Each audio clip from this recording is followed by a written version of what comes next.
Both in writing and in life, the worst problems are often the ones we don't know about. The toilet that's leaking without notice, the accountant who's siphoning money into an offshore bank account, the cat who's building his own giant space laser by stealing parts off of your giant space laser. So today, let's talk about some problems that may be lurking in the depths of your novel without you even realizing. Starting with blocking. Wait, where did I go? Am I not where you expected me to be? Well, the same thing could be happening to your characters if you don't get this right. Where's my tea? Blocking is a term from stage and film, and it refers to how you place all the people in a scene, where everyone is standing, sitting, lying down, or doubled over with intense stomach cramps.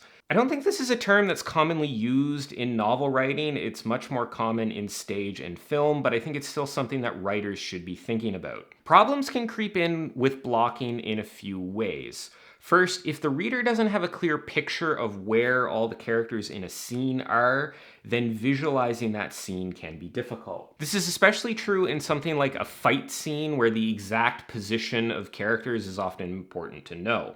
Blocking also presents opportunities to convey certain things about a scene. You can make certain characters seem more important, you can create and convey distance between characters.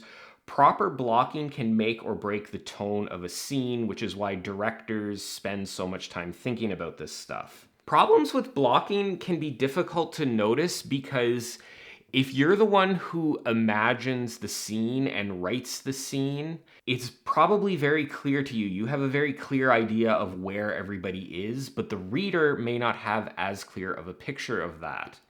If the reader doesn't know where characters are, or even worse, doesn't even realize what characters are entering or exiting the scene, then that's a big problem, and it's one that can easily slip under your radar. Next up, forced foreshadowing. Forced foreshadowing. That's hard to say. Foreshadowing is one of those things that if you do it correctly, you actually don't have to do very much of it. It's like paying taxes. What often separates a really good novel from a really bad novel is how well events late in the novel are foreshadowed early in the novel. Because foreshadowing is so important, authors often intentionally try to work it into their novels, and this can seem a bit forced. And if you're doing things right, you shouldn't have to do this at all. If you have well-developed characters and a coherent plot, then foreshadowing should just sort of happen on its own because everything is going to play out in a logical way. The characters are going to make decisions that fit their characterization. Their characterization is going to be consistent at the beginning of the novel and at the end of the novel, minus things like character arcs that they go through and things like that. And the events of the plot are going to play out through cause and effect. Things will be inherently predictable because things are playing out in a way that inherently makes sense. When you do it right, foreshadowing just sort of happens. The events early in a story hint at the events later on in the story.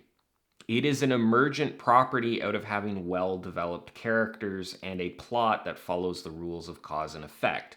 That doesn't mean that you can't add things in, but when you add things in, it shouldn't feel forced. It shouldn't feel contrived. It should feel natural. A good ending starts with a good beginning. That's when the groundwork really has to be laid. Setting things up throughout your novel is critical. So if you find yourself having to intentionally lace your beginning with a bunch of stuff that doesn't fit or moves the characters outside of their characterization, then that can be a sign that you're forcing your foreshadowing, which is not a good thing to do. Forced foreshadowing. That's still really hard to say. Next up, mistake number 3 that could be lurking in your novel without you even realizing: funneling. What could be more fun than a funnel? It's right in the name. You are always going to understand more about your story than your reader will. And a large part of writing well is funneling the reader into the story.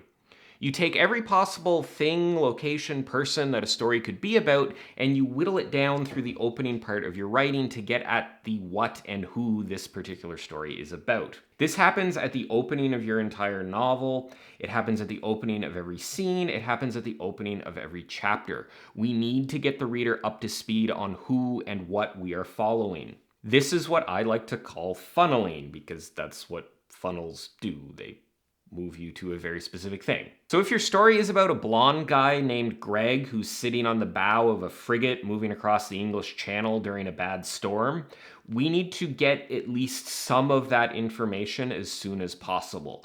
Do we need every single detail? No, but at least the important bits. British guy on a boat during a storm is probably enough to funnel the reader into the opening of that story. They don't necessarily need any detail beyond that, but if there's a detail that's important to your story, it should be funneled during the opening as well. Funneling removes uncertainty and gives the reader a feeling that they understand what's happening.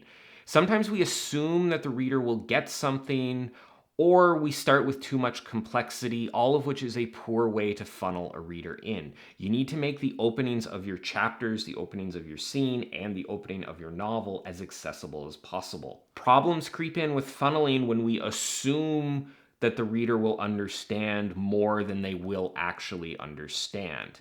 Now, it is possible to take this too far, which leads to problem number 4, over-describing. I wrote a fight scene last week, bunch of characters, bunch of chaos, whole bunch of stuff happening, explosions, fire, all kinds of things.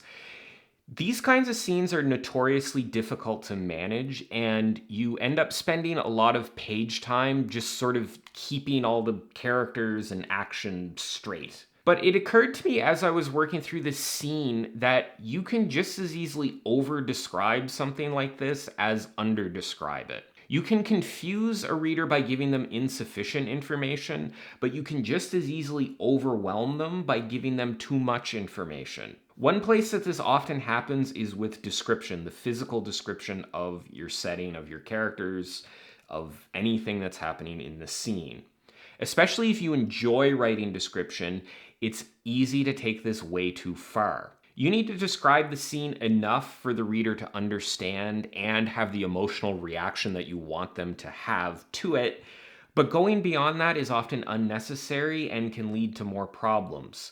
If you want them to feel a bit grossed out by your character's filthy apartment, then describing the stacks of week-old pizza boxes or the scent of unwashed laundry or the rotting dishes in the sink and the overfilled trash can, that might be enough. We don't need to go into every disgusting detail. In fact, in that case, probably any one of those elements, or just describing the overall scent of the place, or the reaction of a character walking into that place and the disgust that they feel, is probably enough. Trusting the reader is important. A good writer can drop a couple of details about a scene and give the reader a complete picture of what they need to know. You should generally strive for that sort of writing. And the last problem potentially lurking in your novel, satisfying the reader too much. You obviously got into writing because you're a people pleaser.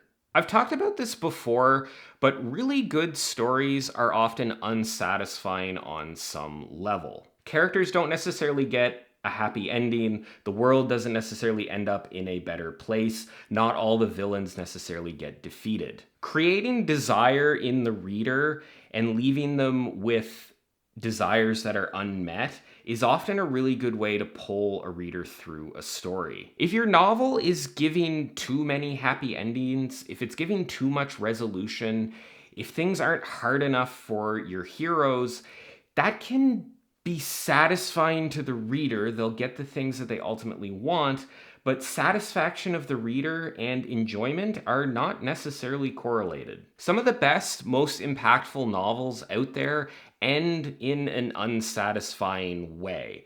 They're a complete story, there's an ending, we see how things end up, but the reader doesn't necessarily feel that they're getting everything that they wanted to get out of it. Leaving some unmet desires, not necessarily resolving everything in a good way, can be a really powerful way to enhance your novel. If you're going too far down the path of satisfying the reader, it may be a problem in your novel that you aren't aware of. Speaking of satisfying people, I hope that you were satisfied with the content of this video. So there you have it. I would love to hear about some of the problems that you've perhaps discovered in your novel that you didn't realize were there until you realized they were there in the comments down below. As always, thanks for watching, and I will see you next time.